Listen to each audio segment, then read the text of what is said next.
दिया था, और जितने भी हरूफ पहले वाले वीडियो लेक्चर में आपको सिखाए गए हैं, अंडरस्टैंड कराए गए हैं, आई होप कि वो आप सभी समझ गए होंगे और इनको आपने घर में अच्छे से प्रैक्टिस की होगी, याद किया होगा। सो आज के इस वीडियो लेक्चर में फिर ही इसी मौजू पर हम दोबारा बातचीत करने जा रहे हैं, ताकि जो ये मौजू है ये 100% आपको जहन नशी हो जाए या एग्जामिनेशन में फिर आप कोई गलती न कर पाए। सो डियर स्टूडेंट्स, आज का जो पहला जो किस्म है आज का जो वो हरूफ इल्लत है। इल्लत का माने है वजह, कारण या काज, यानी जब भी कोई घटना घट जाती है तो फिर हम इसके पीछे जो काज छुपा होता है हम इसको जानने की कोशिश करते हैं। तो ये हरूफ इल्लत जो है यानी वजह के मौके पर, यानी वजह के मौके पर जो हरूफ इस्तेमाल, वजह जानने के मौके पर जो हरूफ इस्तेमाल किए जाते हैं हरूफ इल्लत के नाम से हम इनको जानते हैं। फॉर एग्जाम्पल, खुदा ना करे कोई स्टूडेंट फेल हो गया, हम कह सकते हैं कि उसने यानी फार लीजिए नदीम ने मेहनत नहीं की बस वो फेल हो गया। देखिए यहाँ वजह बयान हुई वो क्यों फेल हो गया, यानी वहां जवाब आपको मिलता है इसी सवाल का, क्यों वो फेल हो गया, यानी उसने मेहनत नहीं की बस वो फेल हुआ, या हम कह सकते लिहाजा वो फेल हुआ, या हम कह सकते इसलिए वो फेल हुआ, या इस वजह से वो फेल हुआ। वो मेहनत नहीं करता इसलिए वो फेल होता है। डियर स्टूडेंट्स, ये तो पहला यहाँ टाइप है जहां मैंने आपको बताया है कि ये हरूफ इल्लत किस जगह पर यूज किए जाते हैं और इनका मुद्दा मकसद यूज करने का होता क्या है, वो आप इन मिसालों से, इन एग्जाम्पल से अच्छे से अंडरस्टैंड कर पाए होंगे। फिर तहसीन व आफरीन, नाम तो दो ही लेकिन काम एक ही देते हैं। तहसीन या आफरीन, तारीफ या सताइश के मौके पर जो अल्फाज इस्तेमाल किए जाते हैं हरूफ तहसीन या आफरीन कहलाते हैं।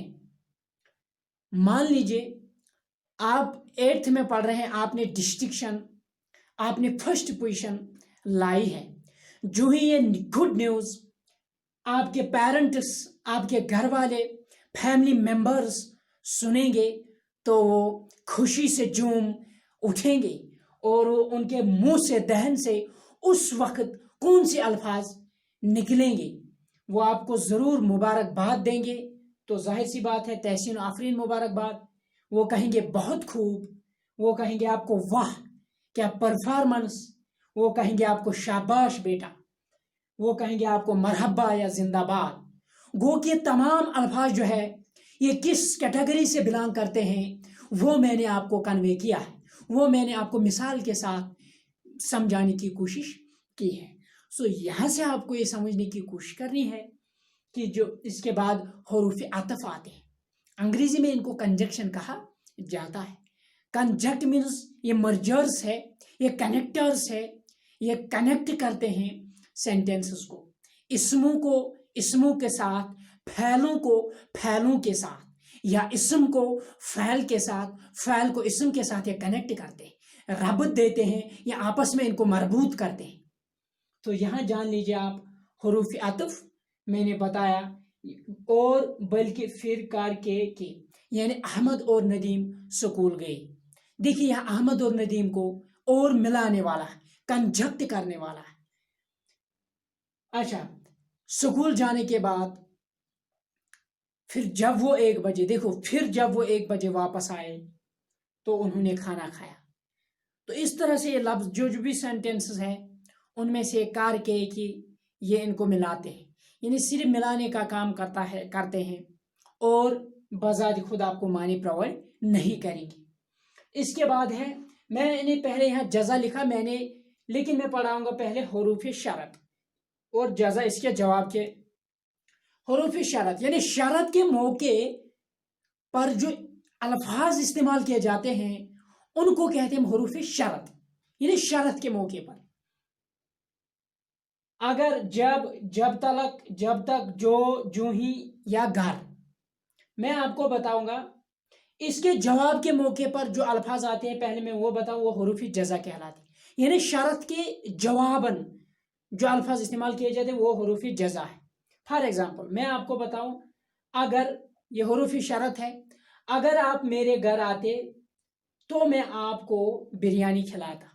तो किसके, यानी अगर आप आते तो, गो कि शरत के जवाब के मौके पर हुरूफी जाजा इस्तेमाल किए जाते हैं।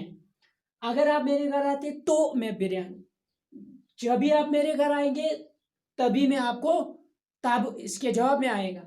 इस तरह जब तक आप मेरे घर ना आओगे तब तक मैं आपके घर ना आऊंगा, जो ही आप मेरे घर आओगे तो मैं आपके घर आऊंगा। अच्छा, जो ही आप ऐसा करोगे तो ही मैं ऐसा करूंगा। आपको मैंने बताया था मेरे घर आना, मगर आप नहीं आए, तो मैंने बताया शरत वो अल्फाज जो शरत के मौके पर इस्तेमाल, जजा वो है जो शरत के जवाब के मौके पर इस्तेमाल किए जाते हैं।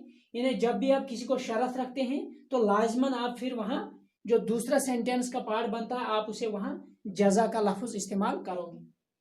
फिर है हुरूफी जार। हुरूफी जार वो हुरूफ है जो इसम को फ़ैल के साथ रब्त देते हैं। इसमें से अगरचे बहुत सारे हैं लेकिन मेन 4 इस्तेमाल किए जाते हैं।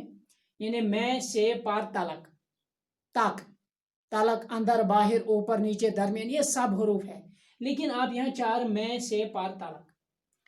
तो मैं आपको बताऊंगा, अहमद घोड़े पर, अहमद घोड़े पर सड़क तक जा पहुंचा। यानी अहमद घोड़े से, मैं क्या बोल रहा हूं, अहमद घोड़े से सड़क तक जा पहुंचा। अब यहां देखिए अहमद घोड़े से जरिया बन रहा से, तो से यहाँ एज हुरूफी जार यानी प्रीपोजिशन से है।